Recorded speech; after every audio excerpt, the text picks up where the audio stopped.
पूर्वतन पाकिस्तान प्रधानमंत्री इमरान खान को हत्या संपर्क में सोशल मीडिया रे विभिन्न दाबी करा जाउछि। एही समय रे तांको दलर जड़े सदस्य दाबी करिसेंति जे इमरान खान एबे भी जीवित एवं वर्तमान आदियाला जेल रे अछंती। सरकार मध्य इमरान खान को हत्या को अस्वीकार करिसेंति। एही सप्ताहर आरंभ रे क्रिकेटरू राजनेता होइथिबा इमरान खान को रावलपिंडी जेल भितरे हत्या करा जाइथिबा दाबी सामना को आसीथिला। एही समय इमरान खान का मृत्यु गुजब को खंडन करी पाकिस्तान तेहरीक इ इंसाफ सेनेटर खुरम किसान कहिसंती जे इमरान खान जीवित एवं वर्तमान आदियाला जेल रे बंदी अछंती। खुरम जिसान अभियोग करिसंती जे इमरान खान को हैरान करा जाउछि एवं देश छाड़िबा को बाध्य करा जाउछि।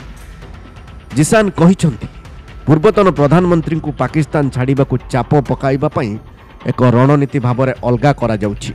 एएनआई सहित कथबार्ता समय रे इमरान खान को दल पाकिस्तान तेहरीक इ इंसाफ रो सदस्य खुरम जिसान कहिसंती देशर सरकार इमरान खान को लोकप्रियता रे भयभीत, जहा कारणरू सेमाने तांकर कोनोसी फोटो किंबा वीडियो प्रकाश करने को अनुमति देई नाहंती। पाकिस्तान रो शासक सरकार विपद रे पड़िथिबा परि मने हेउछि, कारण तांकर गोटिए फोटो मध्य जन समर्थन को वृद्धि करि पारिबो बोली से आशंका करुछंती।